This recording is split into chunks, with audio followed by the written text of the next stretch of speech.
Alright guys, I'm going to show you how to go from this to this. I hope I look different because I just spent forever putting on self-tanner.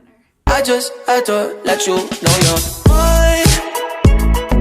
Hands on your body, I don't want to waste no time. What's up guys? Welcome back to my channel. Today we are talking about self-tanner. Ooh, yeah, that's not real. Getting pumped. I thought I would share with you my favorite self-tanners and my process for self-tanning. I'm just very fearful of the sun. Your girl doesn't want wrinkles. So I thought I'd share with you what my favorite self-tanners are and why I like each one of them, because I have about 4 different self-tanners I use. It just depends on like what type of day it is and what experience or event that I'm trying to get ready for. So the first thing that you want to do whenever you're self-tanning is you got to prep your skin. This is so important because if you don't shave or exfoliate, then your tan is going to just get really uneven and gross. So the first step is to shave your legs, shave your body, and exfoliate. So I thought I'd show you my favorite exfoliator. It is this one by Being by Sanctuary Spa, and it's just really cute. I love all of their products, but this one leaves my skin really soft. It also just smells amazing. My second step is you want to moisturize on your elbows, your feet, and your hands. Anywhere that you just don't want to get your tan really uneven. So I use Ultra Repair Cream by First Aid Beauty. It's my favorite because it's really good for sensitive skin, and sometimes self-tanner can really dry your skin out. Then the third step is to get the right product. So let me share with you the 4 different self-tanners that I use. This is my ultimate favorite. Like if I have an event coming up or a photo shoot the next day, I always reach for the Saint Tropez. This is a bronzing mousse. It's just like the classic self-tan. So this one I like whenever I have some time to prep. You want to use a mitt for whenever you are applying your self-tanner, especially whenever it's this mousse. And I just apply it and I go in circular motions all over my body. I'll apply it just like everywhere, head to toe. I'll just get in the shower and like really get in those crevices and whatnot.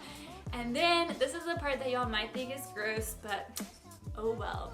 I actually will sleep with my self-tanner on. No, don't judge me, but the reason I do that is because yes, most self-tanners are going to have that weird smell. Like I don't want to be known as the girl that smells like self-tanner all the time. So I will put this on before I go to bed, and I'll put on like a big baggy t-shirt and kind of just let it dry for like 30 to 45 minutes before I get in my bed. And I'll wake up in the morning and it's really settled into my skin. It usually takes about like 6 hours or so, and then I'll hop in the shower, wash it all off, and it comes off like really evenly, and it just looks a lot more natural that way.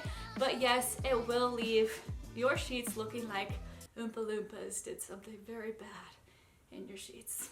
So if I don't have time to sleep with my self-tanner on, I use the Saint Tropez Self Tan Express. So I just found the Vita Liberata Luxury Tan, the Body Blur, and this is like a body makeup.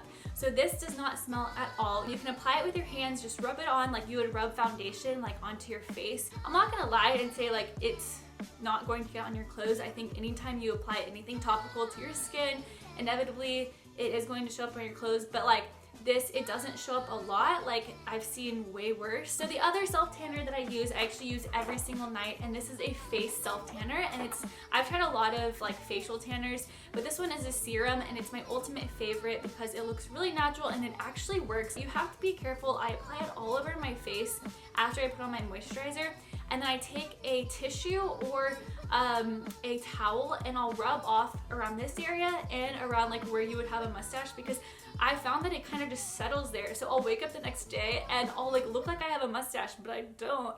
And so anyway, I rub all of this off, and then I rub off like in between here too, because it just seems to settle right there. So the last thing that I want to talk about is a buffing brush for the days whenever you have like events and you really want it to look natural on your feet or your hands.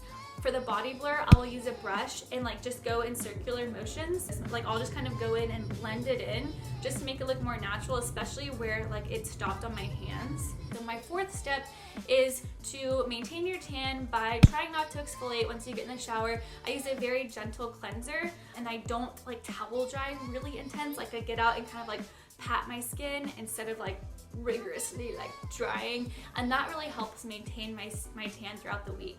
So those are my steps for a perfect self-tan. I would love to know what your favorite self-tanners are in the description box down below. And I'm gonna be choosing one person to win a bunch of my favorite self-tanning products.